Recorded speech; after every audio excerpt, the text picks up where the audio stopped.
happiness cannot be your goal. It can't. Now, a statement like that sounds incredibly negative. I'm very well aware of that. But I'm going to explain to you why this is in fact the absolute perfect ingredient if you want to be depressed for the rest of your life. And actually, it's funny having said that because most commonly you hear this phrase from people who are in fact depressed. Now, this is a life-changing talk and a mindset that absolutely everyone should adapt to understand their brains more and instantly achieve a stronger mental health. So listen carefully. Let's say you have a goal, right? Let's take something obvious like a competition, all right? Let's go with the X factor, all right? Something random, but just so all of you can understand and follow it exactly this. You're a competitor in the X factor. The competition is giving you purpose and your goal is to win the competition. So you for a year, 2, 3, 4, 5 years, whatever it is, before the competition are working on your singing, you're improving your vocals, you're doing singing and voice exercises. I can't sing for shit, so I don't know what goes into it, right? Maybe you have to do like heart and lung exercises, breathing exercises, improving your cardiovascular system to be able to hold your breath for longer and sing for longer and more energy. Okay, I don't know. Judging by the size of Susan Boyle and Pavarotti, maybe they don't do cardio exercises. But leading up to this competition, you do everything in your power to improve your singing to the absolute best of your ability. And you'll train and practice and you'll cry on some days because you didn't sing how you would have liked to, and one of your singing lessons won't have gone to plan and you'll have forgot your lyrics on a rehearsal day, and other days you'll be on absolute top form. So you'll experience through this period of time absolute highs, absolute lows.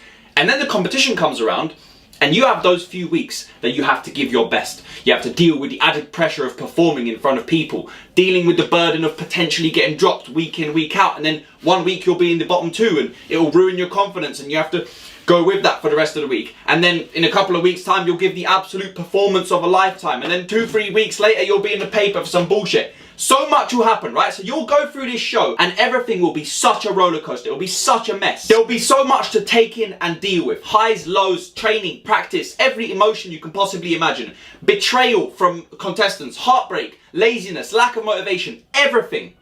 But here's the key. You give everything.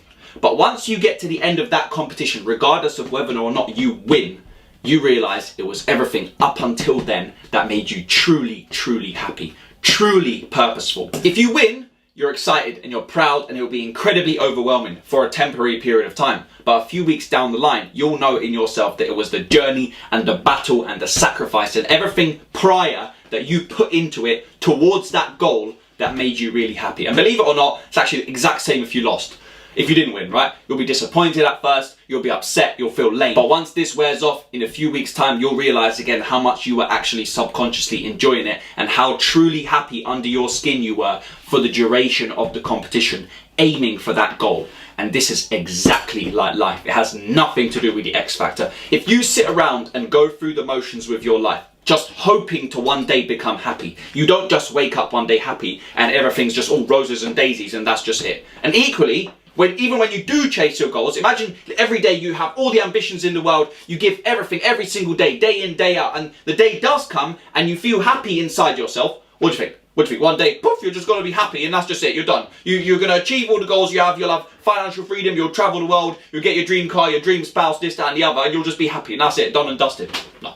It doesn't work like that. And actually, if you look at those 4 things I just mentioned, it's funny because let's say you do achieve financial freedom, you travel the world, you get your dream car.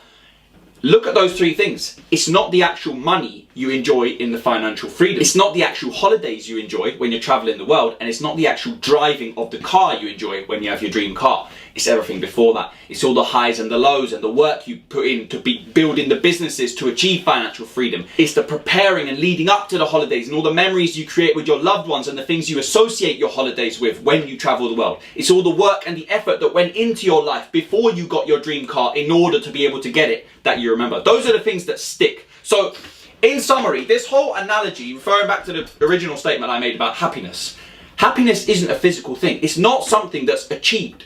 It's a subconscious byproduct of working towards things, having goals and consciously going out of your way to improve things and go above and beyond all day, every day. Doing your bed 10% neater, cutting the banana into your smoothie with 10% more attention just to make the consistency of your smoothie that little bit nicer, folding your clothes 10% neater, pushing 5% harder in the gym. That's happiness. Not the random Tuesday when you see a nice aesthetic body in the mirror, or when you buy your dream Dior jacket, or when you sip your Oreo shake and it tastes nice. Because when those days do come, you should have new other goals. And if you don't, all those other things are short-term pleasures. So yes, they please you temporarily in the moment, but they're very different from true happiness. And if you rely on short-term pleasures, they give you the direct opposite of happiness.